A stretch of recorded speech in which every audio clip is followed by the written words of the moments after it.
All right, well, thanks, Iris, and the group. Thanks for allowing us to give our case study here in Kandiyohi County, Minnesota.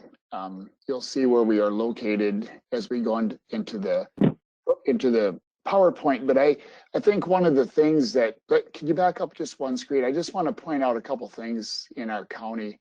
Our major economic drivers are the ag, and then we do have a large, number two would be tourism, and then we have a very large professional, which is medical, education, et cetera. But we are in the middle of your screen, we are a major hub for the Burlington Northern Railroad. So as it advanced from east to west, our county we have a large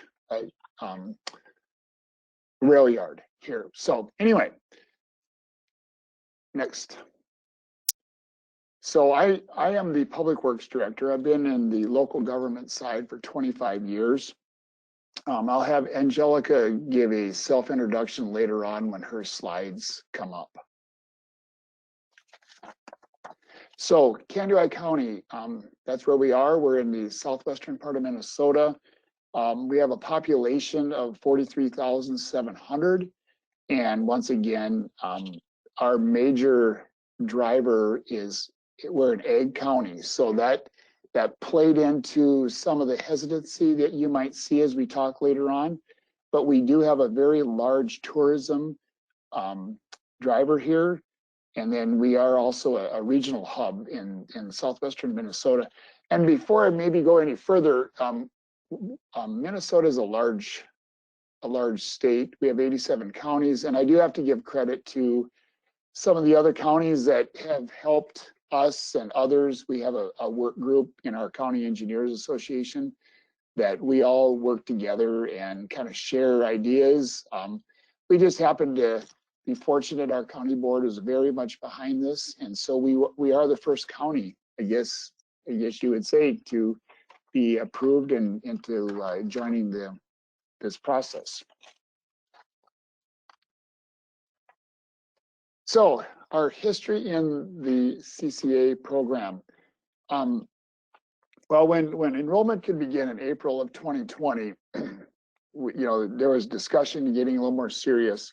And so we talked about it internally. I'll admit, being an ag county, there was maybe a little bit of hesitancy, but we began talking about it. I went to the board in that December.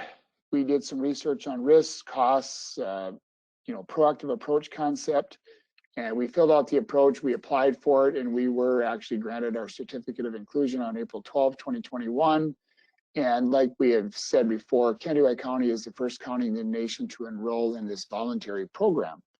And we do sell it as a voluntary program, and I think that's the way all of us are selling it, but I just wanted to make sure that word is maybe emphasized. So going back to the application process, hesitancy on deciding on if to enroll.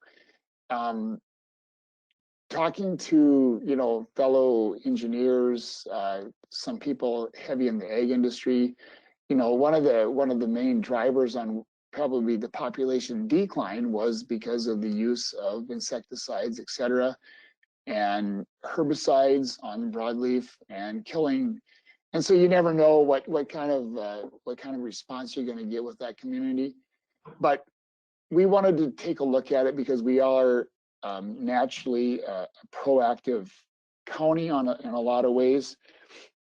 So what we did is I literally went to the public works maintenance staff and I thought, well, what do we need to do if we were going to join something like this? What would your activities be drastically different? Because this is a little bit of a national concern, and we want to continue to build roads and provide services without wrecking the environment. So what would we need to do? And actually the inside out approach, the guys basically said, we can do a little bit of tweaking, and we can, we're willing to give it a shot because we think we can do with what they're asking us to do. So I brought that message to the county board. I overviewed the program, overviewed the option of the risk, I compared it to other environmental studies that we do regularly for our road construction and maintenance activities, and take a proactive approach. And they were all about it. They said, go to the public and see what the public says. And so we wrote a letter.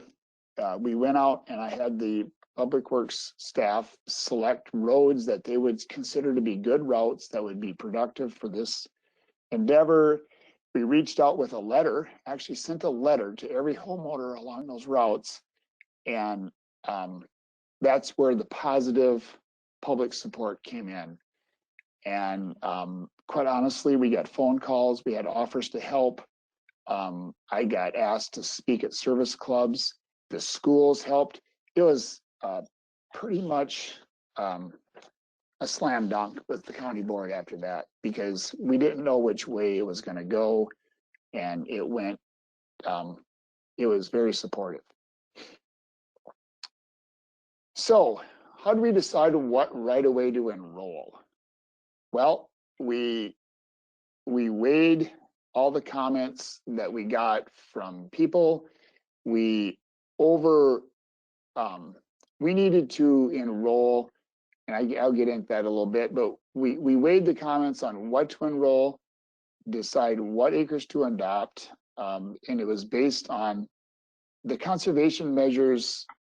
We needed to be sustainable. We didn't want to just enroll acres that was a flash in the pan concept. It had to be sustainable, because if we're going to enter into a larger government program, we got to continue it. And then one of the other things that we were concerned about from the logistics standpoint, now that we're getting into this, is what method of tracking and documentation and monitoring. Like, are we going to set up a database system? We're going to set up a GIS system? We're going to set up something that's easily reported out on? And so there was a little bit like the dog caught the car concept. Okay, so we're in it. The public wants us to be in it, but we're going to need to ramp up. And that's why Angelica was hired to do this, to take over the program. So the next slide. So in our county, we have 650 miles of roads.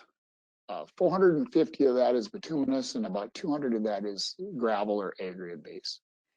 So our road right-of-way equals just under 4,000 acres. It's about 6 acres a mile, and we had to adopt 5% of those lands.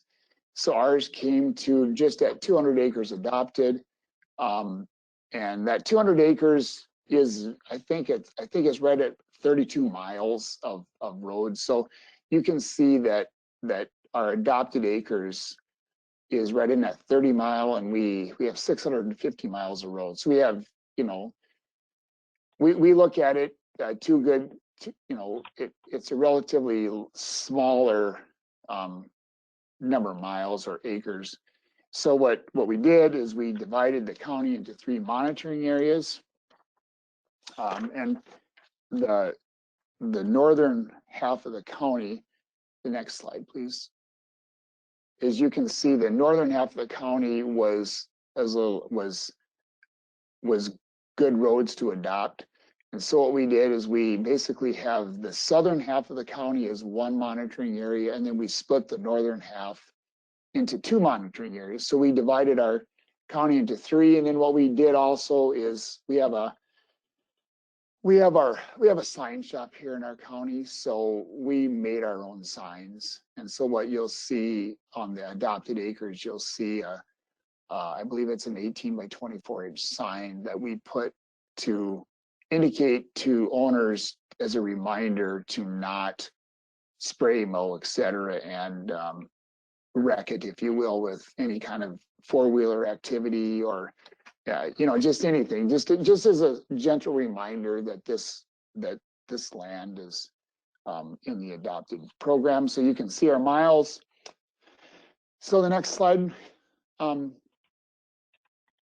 So our reasons for joining were relatively simple. We wanted to take a proactive approach. We're striving to always be a leader in environmental stewardship, whether it's the pollinator, the butterfly, whether it's we have the long-eared bat, we have the bumblebee issue. You know, we do try to, we have a lot of environmental issues. We have a lot of historical issues. We wanted to have the net, you know, the program, what we found with the net impact is actually cost neutral, or in some cases, we actually were saving money if we had to do a lot of additional studies. So there was also a business side, if you will, or a money side. And then I said, you know, after we presented the program and the positive impact, the elected officials unanimously approved this concept because it was the positive public support. In fact, we get people asking to give talks, so that's been good. Next, and then as we go on, there's a regulatory certainty involved here, where we would avoid delays in both construction and maintenance activities. And like I said, it was proactive approach to a problem that was being that we're being educated on, that was developed nationally. You know, we don't like to see our, you know, like I said earlier, our number two industry here, or economic drivers, is tourism. And when you have beautification, flower gardens, et cetera, along your trails and park system, we didn't want to, you know, we didn't want that to be where we were actually being more of a detriment to that by our activities. So we wanted to take a proactive approach and basically get that message out there. And then also on the maintenance side, it just drove us to be better. It improved our practices. You know, we went away from more of the broadleaf spraying to the spot spraying, or the broad cast like spraying of nuisance weeds to more of a spot spraying. And then it helps us gain credibility with the public as well as any regulatory agencies. So at this time, I'm going to turn it over to Angelica. She can do a self-introduction, and then she can give you some of the details on our conservation measures. So Angelica. Good morning, everyone. Can you hear me? Yeah, yes, sure can. Okay, good. Good morning. My name is Angelica Hopp. I'm a Kandiyohi County Public Works member, staff member working on environmental improvements for the county. So I'm going to talk about our conservation measures. So no grazing or mowing of adopted acres. I will interject here that we here in our area are in a drought. And in doing the monitoring in the first section of the county that I went out and looked at, you could definitely tell that not only the crops were suffering, but also the milkweed. I did have some areas that didn't have any plants at all. So I did speak to Iris about that, and she told me not to be concerned, just to notate that in my monitoring forms. So I just wanted to put that out there. I know that there has been some discussion about hesitancy about flexibility with the program, and that was one issue right off the bat that was an issue for us. So we are spot spraying of the noxious weeds by Public Works, removing brush as necessary, and we will be interseeding milkweed as needed. And we are using the Tier 2 monitoring scorecard rather than Tier 1. So lessons learned. The majority of landowners adjacent to the right-of-way have been extremely agreeable to the program. As I mentioned, there is flexibility with the program and the monitoring. And the milkweed stem does vary by the soil conditions and types. I found that the more sandy soil, of course, due to the drought, impacted growth not only with milkweed, but other flowering plants as well.